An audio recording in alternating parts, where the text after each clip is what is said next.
What up, YouTube? We're going to study 2 Kings chapter 2, verse 23 through 25 and see what it means. You probably all heard this one before, the little story, but let's read it. And he went up from thence unto Bethel, and as he was going up by the way, there came forth little children out of the city, and mocked him, and said unto him, Go up, thou bald head, go up, thou bald head.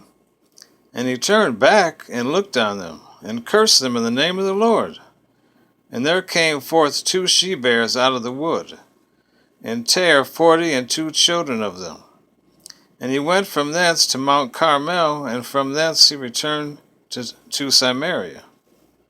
So what does it all mean? Why did these bears come down and kill 42 children?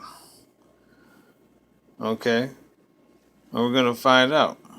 Close that one.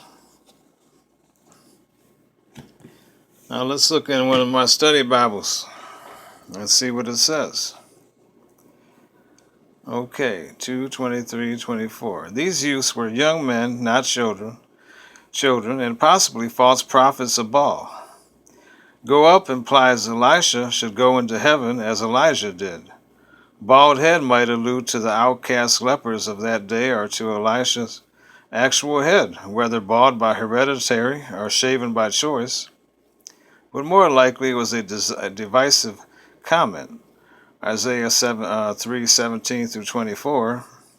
Their contempt reflected disrespect for the Lord. Deuteronomy 27:13-16. And let's see here, 3:1-3.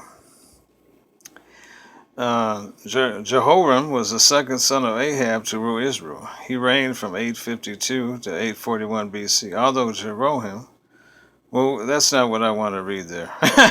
I'm getting off on that one. That's not actually what I want to read. So excuse me on that one. But that's what that Bible says, that study Bible. And that's a Jeremiah study Bible. That's a New King James. Now let's see what this one has to say. We got some Bibles here today.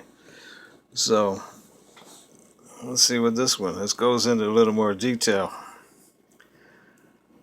Okay, it says again, get out of here, since Bethel was the royal religious center of the northern kings. 1 Kings 12:29, Amos 7:13, and Elijah and Elisha were known to frequent Samaria. Perhaps even as their main residence. See note on 5:3. The youths from Bethel no doubt assumed that Elisha was going up to Samaria to continue Elijah's struggle against royal apostasy. Baldness was uncommon among the ancient Jews, and luxuriant hair seems to have been viewed as a sign of strength and vigor. You can see note on 2 Samuel 14:26. By calling Elisha baldy, the youths from Bethel expressed that city's utter disdain for the Lord's representative, who they felt had no power. And we continue. 2:24. Called down a curse on them in the name of the Lord. Elisha pronounced a curse similar to the covenant curse of Leviticus 26:21-22. The result gave warning of the judgment that would come on the entire nation should it persist in disobedience and apostasy. Thus Elisha's first acts were indicative of his ministry that would follow. God's covenant blessings would come to those who looked to him, verses 19-22, but God's covenant curses would fall on those who turned away from him. Cross-reference 1 Kings 19:17. So this tells you basically that God's judgment sometimes comes very quickly on the wicked and those who oppose God's people, oppose God himself, and oppose God's chosen ones. So I've heard people bring this scripture up, oh, the poor little children, the bears killed them, but they don't really know their Bible. And so these kids could have been young youths, young teenage, there were 42 of them, If you get 42 12-year-olds, they could kill a man probably, you know? One man against 42 children, 42 12-year-olds, 13-year-olds. So something like that. They're a threat.